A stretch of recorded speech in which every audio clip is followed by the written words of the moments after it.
how does owning exotic cars open up networking opportunities for you? Because this is something you guys must have a lot of experience with, Yeah. with the garage that you have.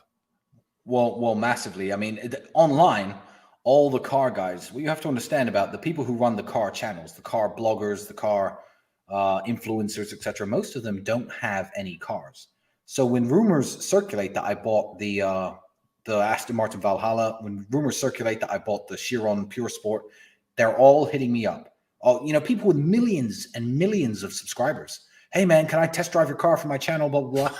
And now I'm saying no. I'm saying no. Look, I'm big enough on social media. I don't need a bunch of car nerds following me. And plus, what? I'm going to be in your video? No, you're just going to borrow my car. Why don't you go fuck yourself and buy your own? Yeah. So it opens up doors, but I slam them in a lot of people's faces because I don't feel like I need them anymore. But in terms of networking, I mean, man, if I didn't have the war room, the number one networking way of networking is supercar meetings, supercar clubs. It's a way to get together, and you guarantee not everyone is rich, not everyone's a multimillionaire, but you're guaranteed to meet people there that can at least afford to buy a $100,000 car. So you don't even need a Ferrari or a Lambo or a McLaren. I think that you can get away. I mean, from an entry level point, if you're a younger guy, you don't have that much money. I think you can get away with like a Porsche Cayman or like a Boxster Spider or something like that. You can. It's enough nice of a Mustang, car that maybe. Yeah, like it's enough of a car that they won't tell you to get lost, but they may not spend as much time with you or invite you to come sit at their table when you guys are having dinner, sort of thing. Exactly. Now the Bugatti, I'm going to be invited to. Bugatti have their own events. Yeah, they have their own events, right? And if you read there's that stupid thing that goes around. Oh, the average Bugatti owner has 3 planes and a yacht and this and that. I don't have a yacht. I don't have 3 planes. I don't have a lot of the stuff that the other Bugatti owners have.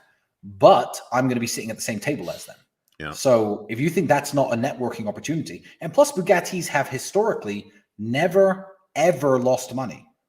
People are like, oh, it's 4.2 million for a car. Yeah. And if I come to sell it, I can sell it in one day, by the way. It's going to take one phone call to sell that car. I call the one guy who sells them in Europe, and he has buyers lined up. Mm. And if the worst case should happen and it doesn't go up in value, it's my 4.2 million again. It's just parking the money somewhere. Mm-hmm. That's it. So I'm not going to lose money on it. But the networking opportunities that open with that are going to be insane. They're going to be I've often said, I mean, you don't want to be the smartest guy in the room, right? If you exactly. If you find that you're the smartest guy in the room, get out of the room and get in a better room. So you can put yourself in a room with guys with 3, 5. I mean, this is God mode sort of stuff that we're talking about here, but you can put yourself in a room with guys that own 3 jets and a $70 million super yacht because it's a Bugatti event. You guys aren't there yet, but you put yourself in that room that allows you to network, right?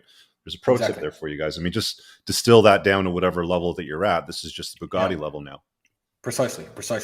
And even inside of the war room, I mean, everyone's like, oh, Andrew Tate runs this organization. Yeah, he does. And it's an amazing organization, but he's not the richest man in the war room. I think we're not even in the top 10 richest men inside of the war room. There are guys in the war room with net worths of 500 plus million. There are real big fish in that organization.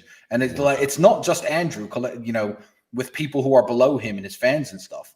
Business deals are struck between dudes who are above me and dudes who are above them inside of that organization that don't have anything to do with me. Which is a very cool thing to see happen. But you don't want to be the smartest man in the room.